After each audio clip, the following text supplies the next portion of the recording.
Welcome back to The Journey. I'm your host, Mr. Harris. On our last episode, we had an amazing guest, Miss M, who talked about her life's journey and how she was able to be an overcomer in the inner city streets of the South Bronx. Well, this story continues. We have her back on the show tonight with a couple of guests, and I'm calling her like our modern-day Harriet Tubman. Yep, you'll see why we're calling her Harriet Tubman. We'll be right back on The Journey, Mr. Harris. Welcome to the Mr. Harris Show. Welcome to the Mr. Harris Show. Welcome to the Mr. Harris Show. Welcome to the Mr. Harris Show. It's called The Journey.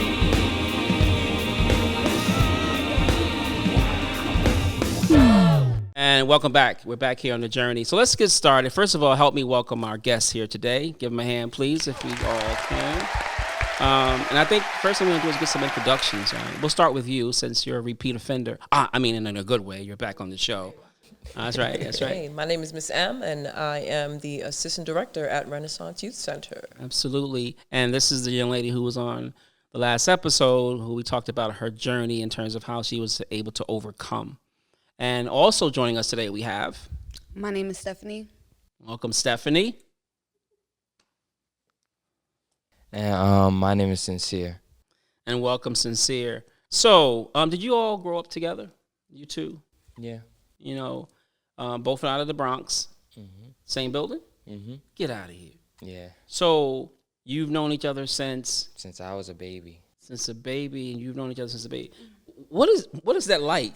I mean, listen, it's not not what is it like growing up together, but what is it like, growing up in the same building since you were kids? Like, you guys are like siblings, I would. Yeah. So yeah, this is my sister. I mean, she knew me since I was a baby, a couple months old. And her family took me in, like knowing they know my dad and my mom, and that's literally like family. It's just, that's what it feels like, just growing up with them. It's just family. So her being my sister, she taught me a lot of things, and just, putting me onto the game about like what I should do and what I shouldn't do as a young man growing up. Just help. So you get that kind of support from her family as well? Yeah. All the time. Okay, so we often hear that those days are over. Like, so we always hear, like, my generation is like, hey, if you did something wrong in the streets and another adult saw you, they're going to yell at you and then tell your mom that they yelled at you, right? Yeah. So that still happens? Yeah. That's good to hear. That's encouraging. For sure. Absolutely. So your mom gets at him when he's out of line and vice versa? For sure. She definitely does. This is my little brother, so even inside of work, outside of work, this is baby brother. Mm-hmm. So when he's wrong, he knows everybody's coming for his neck, and vice versa. Nice. So since you hold the mic for a second, what's it like, because this is going out to everywhere, what's it like growing up in the South Bronx, in the Bronx period? I would say growing up in the Bronx. Give me the good and the bad. Give me the good and the bad. Give me the good first. What you love about growing up in the Bronx? I love the different opportunities that I can say I had and I've had. Like, give me an opportunity you're talking about. I know you work with the Camp Felix organization. I know about them, okay. yes. Well, I went there. What? I was a camper there. You're a Camp Felix kid? Yes, I am. Get out of here. Hold on a second. Do you remember us coming up there performing? No, but how long ago We've been going up to Camp Felix for the last 6-7 years. Well, I haven't been there in 6-7 years. I've been there since How I was like you? 10. You 12? I'm sorry. You look so young. So it's been that long since you've been up to Camp Felix. Yeah, I haven't been there in a while. Gosh, yeah, I like that place. Okay. Yes. Now my younger sister goes there, so. Okay. So give me something. So the good thing is that it was an opportunity for you to do something as cool as go up to Camp Felix, which is actually not in the Bronx for those of us who are wondering, but still the opportunity came out of the Bronx. Well, because of Camp Felix, me and my brothers, they were able to open a boys group, a girls group. And I was actually one of the first girls being a part of that girls group in the Bronx. So that's another opportunity that came through them. Okay, so we said the good and the bad. Okay. So give me the bad side of or what you wish could be different in the Bronx. A lot A lot, for real. I don't know, though. Like, this generation is so different from the generation I grew up in. And even though I'm still young, If you keep saying this, I'm gonna have to ask you your age. I'm 'cause saying, I mean, you keep making it sound like you so old. Like, I'm not that old, but okay, how old are you? I'm 24. You wow, okay, you got me. I didn't am, think you was though. 24. How old are you? 19. Ah, that's why you say little brother. I got it. I thought y'all were closer in age. I got it. You don't look 24. You'll appreciate that a little few more years from now. I do appreciate it. Yeah. Thank you. Yeah. So when you talk about this generation, what do you mean by that? A lot of these kids don't have good support. And then when they do, you know, they still need that push, that help, which is, you know, why I like Renaissance. I appreciate Renaissance. Even for me, I still feel like I still get that support coming here. And, you know, it's different. Now, how you feel about her talking about your generation? I mean, I kind of feel the same way. You know, me being in the, you know, upcoming generation, I feel like we need help. Like, seriously. It's just so much going on. Like, I think the most difficult thing is about this generation is that nobody really wants to try to understand each other. Like, everybody is just so mixed up on, like, what people think and how we look and what everybody else is doing, you know? Like, nobody really wants to be on their own. Everybody wants to be in the same crowd as everybody. Nobody wants to be a leader. They want to be a follower. That's what this generation and is upcoming. Like, it's just coming to that, and it's just sad. Like, I don't want to be like, oh, my generation is kind of like the worst generations coming up just because of how everybody else is, you know, doing. Yep. I want it to be one of the best generations because we're supposed to be the future. Yeah, we're supposed to be the future doctors. We are the future, right? We are the future doctors, police, That's right. Firefighters, lawyers. It's hard. It's hard just trying to be here in this type of area with everybody trying to do so much crazy things. So Right. Same question though. I'm gonna give you a chance to answer that. You know, what do you love about the Bronx or really like strongly, and what's something you wish could change or be different? I guess I can say the different cultures and different things. Like so it's so mixed with, you know, so many cultures. You learn about everybody's culture while being here. You learn about different life stories and different perspectives. So I guess what I love is how you get to learn about people's experiences, where they come from, because you can just, you know, help yourself with your path, you know. And one thing I dislike about the Bronx is just we're not together.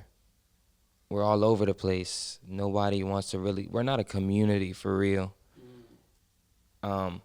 Because that's what the people's making it like. Like, they're not trying to be a community. Everybody is like every man for themselves. Right. But I feel like if we all come together as a community, it would be no more real fighting or anything like that. Yep. It would just be peace. Yep.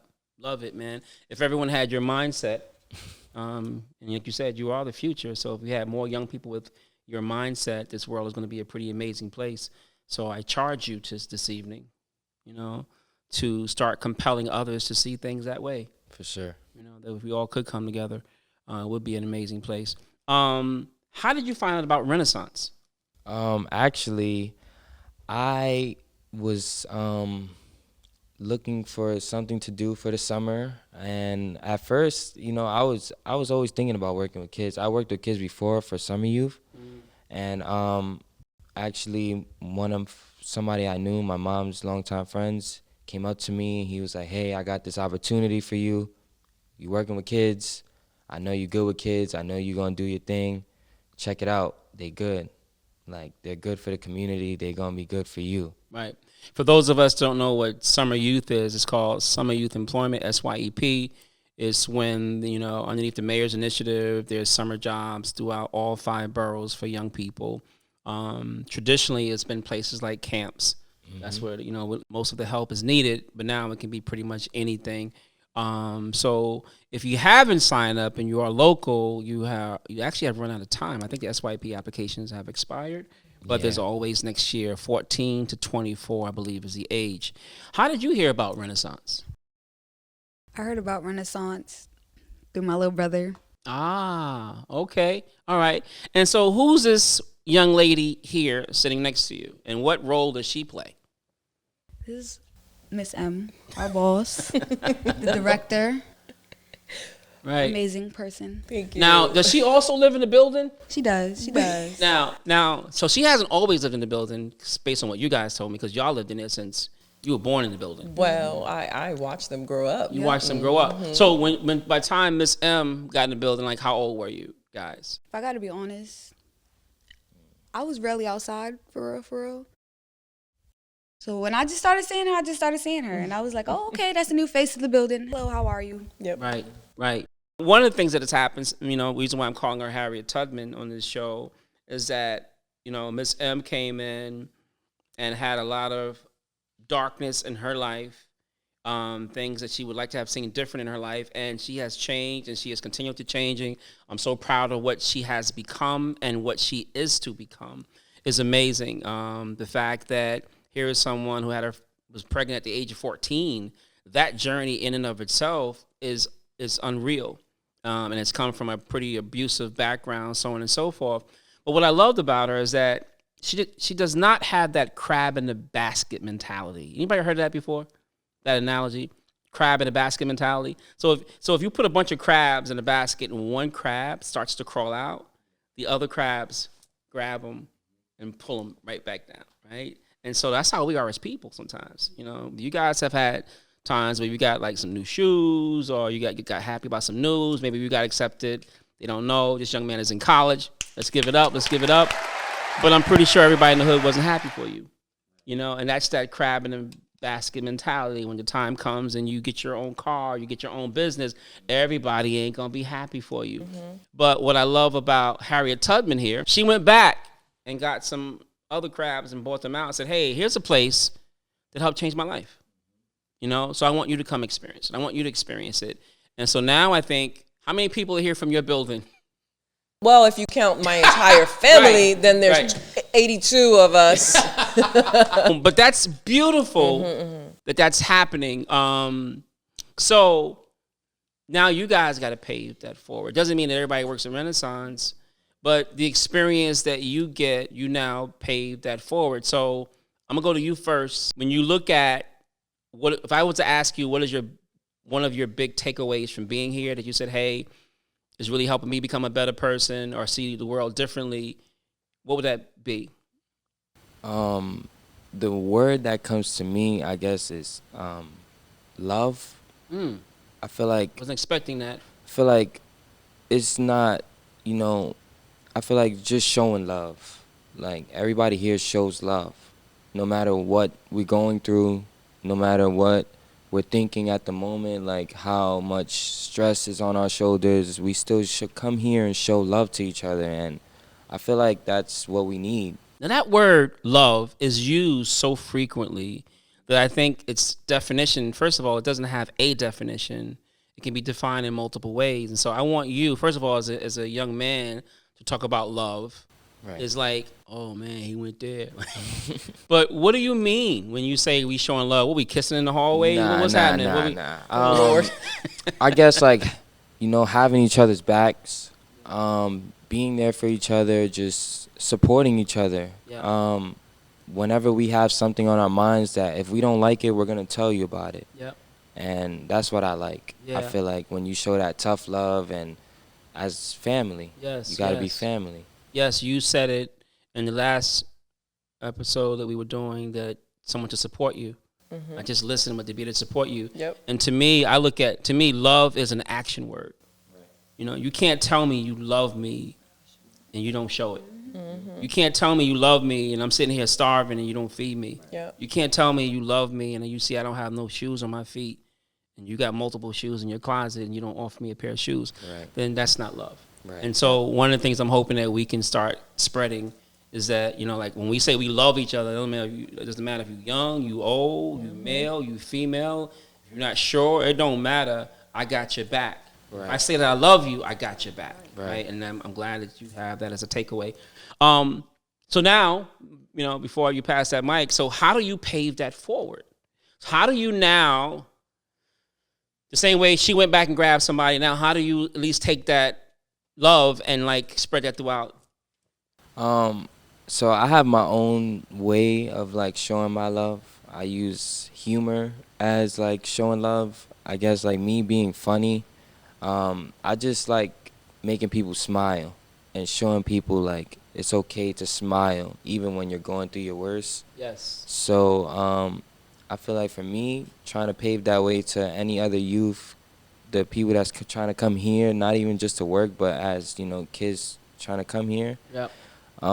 Just showing them I'm opening my arms, like Yeah. I'm Mr. Sincere. I even though I'm not gonna always open my arms with like a lot of other things, I'm not gonna tolerate a lot of stuff, but I'm gonna open my arms to you to show you like I'm the big brother that you can come to whenever you need to. Yeah. Love that. Don't change that. Yep. Don't change that. Pass that mic, but don't change that. Don't change that. So what's been your takeaway? Now you haven't been here that long. Only a month. Only a month. Wow. So within the month time, what has been your takeaway? Well, coming here makes me really happy. So I Happy can say place. happiness. This is kind of my happy place. You've heard that before, right, Miss M? It Yep, is. I just said happy place. Especially, with things, outside. Yes. You got to come. Sometimes you need a place to be happy at. And Yes. coming here, seeing the kids happy to see me, it makes me happy to see them, even though I was already happy to come here. It's the truth, though. Even coming to see Miss M, I'm like, all right. I could talk to her. I could say Yes. something. If I'm sad today, I know she's a ear. She's gonna listen. Yeah.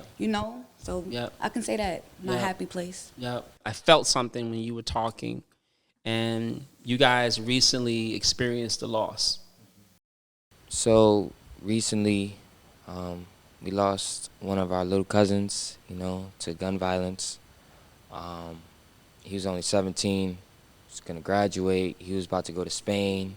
He kept talking about Spain. Spain, school. Yeah, so it was a school trip. Yep, senior trip. He was gonna go to Spain. He was gonna have his own room. He was gonna have so much fun. It's really tough, just losing somebody you love so much, somebody you with every day, getting used to them not being here anymore. Yep. But I feel like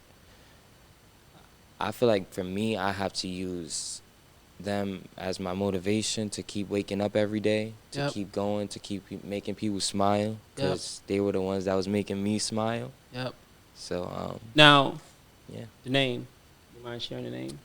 His name is LaQuad Dash. You lived in the building as well? No. Okay. So but grew up with him as well, right? And when you say lost, the loss was a sudden loss due to street violence. Well, it was just wrong time, wrong place type thing. So, Okay. And how has that had an impact? So to me, like when anyone loses their life, it's dramatic for all of us, a catastrophic event, But you always want to try to figure out like, how can I take this negative? I don't care if you're 180 years old, it's still hard to lose someone and take something positive from that, right? So like for me, I try to remember the good things, even the laughter or something that they imparted in me. If it was something that they did, like, hey, well, maybe it made you sick or ill, or make sure that I don't get sick or ill from those things. I'm gonna take better care of myself so I can learn from them. Like, being so young, and actually younger than both of you, is there a takeaway for you on? My biggest takeaway from this was just to keep pursuing my dreams, because that's what he wanted to do. So, and I know that's what he wants me to do as well. And me being older than him believing in me, it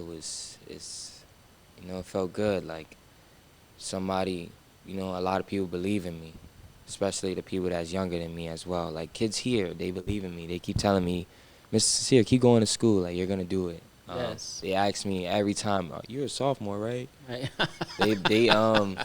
they make me laugh every Right. day, just asking me about school. Yes. So just to keep pursuing my dreams and keep being the best person I can be Yep. for my family, for my friends, for the kids here, you know. Yep. Did you want to add anything? I know you're probably too emotional for you to even talk about it. Miss M. If I had to add anything or even have a takeaway from this situation that recently just happened, it would be that, and I want to talk to you both directly. I'm about to cry myself, girl, please. I got some tissues. Yep, it would just be that, when this happened, it just made me realize how important it is that I try to pull in as many as Yes. the young children from my community Yep. to Renaissance. Sorry.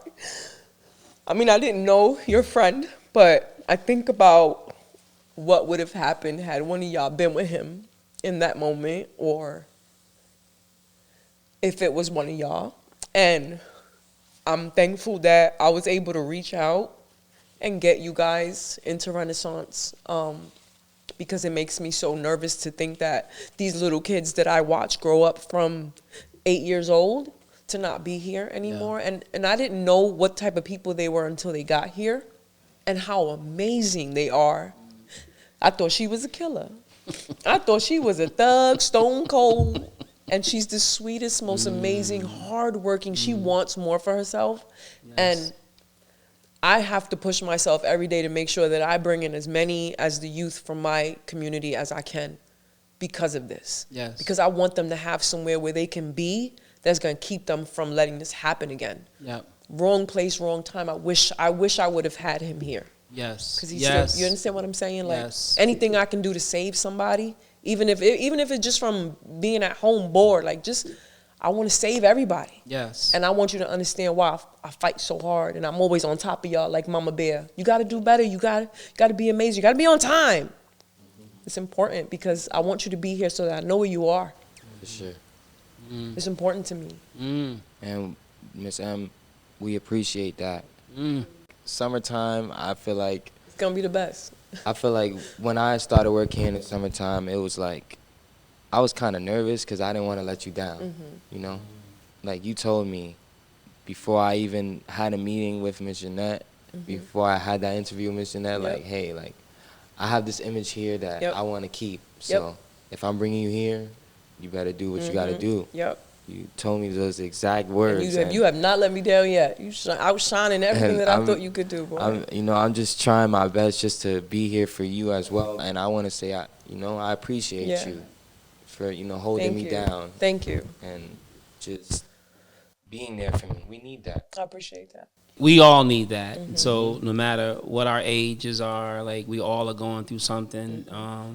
You guys encourage me. Like there are times, and even right now, just hearing you speak, you almost got me choked up when you telling her thank you, because usually you don't hear people say thank you or I appreciate you anymore, and that's very hard to hear from young people. But we got to keep checking in on people. I always say in the closing of the show, make sure you love yourself, but most importantly as well, make sure you give some of that love away. And so we're seeing that happen today through Harriet Tubman, Miss M. That's You know, she knows what hard work is about and how to stick to the journey, the rainy days and the sunny days. But she ran back and got some more people. And now it's going to be on y'all to run back and get more people. And if you can't run back and get more people, go back and at least depart good words of encouragement to them, So you're now going back to school, and I'm so proud of you. I remember when you first told me, and you was like, hey, man, can I still work here? Man, of course, man. If you can only work here 1 hour a week, Thank you. you're I not going to stand in appreciate that way if you're trying to do better for yourself and go to school, But hopefully these young people, and I'm glad that you're sharing with them your college experience, because we talk about role modeling. It's a conjunction word, the role and the model. You are playing out a role, and you are the model of that, of showing higher education, and you're showing how to be a responsible young adult, right? They're looking at these things. They see enough negativity on the street. What you guys are bringing is something totally different, and what you're bringing is something totally different. So as we end the show, I don't know if you guys have any closing words. I just want to say, thank you for giving me one of the best opportunities I had in my life, because I feel like if I wasn't here, I don't know where I would be at right now. If I wasn't here at Renaissance, honestly, I really don't know where I would be. Like, so I just want to say thank you and thank you. And like you said, me going to school and being here is because I love it here. Like, I don't know, I just love it here. Like, Right. I like, even though some, you know, we all wake up and be like, we gotta get out the bed. Right. We don't want to get out of our beds, but coming here, once I walk in here, I'm just like, it don't even matter. Like, Yeah. it don't even matter. I'm out my bed. Like, I'm about Yeah. to see my kids today. Yeah. I'm about to see, you know, my coworkers. We gaining that bond. Like, Yes. it feels like I've been here, you know, as long as a lot of people that's been here. So, thank you. Yes. Well, thank you. I also want to say thank you for this opportunity and thank you for giving me my motivation back, Miss M. Come on. Okay. Because you know, I mean, you know, I know. you know. I got you. But you know, before coming here, it was difficult. Like you said, to even come on my room, to even come off my bed. So you know, I appreciate you guys both for this opportunity. You know, You're you welcome. too for being so nice and you know giving me this opportunity to come in. When you see me for the first time, you hello, how are you, with open arms. So you, I appreciate you guys for listening to my little brother, and you know, for you listening to Miss M. I appreciate you guys. Yep. This was a good one. Okay.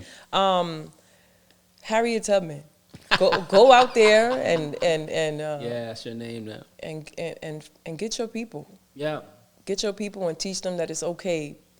That it's okay. It's gonna be all right. Because that's all I want to do for everybody that I run into.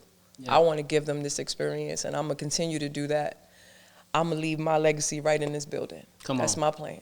Love it. Yep. So on that, there's no closing words from me. You got it from them. You know, as always, what I will say though is make sure you love yourself.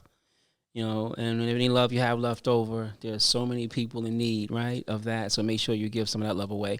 All right. Thank you for tuning into The Journey. I'm your host, Mr. Harris. Ciao. Welcome to the Mr. Harris Show. Welcome to the Mr. Harris Show. Welcome to the Mr. Harris Show. Welcome to the Mr. Harris Show. It's called The Journey.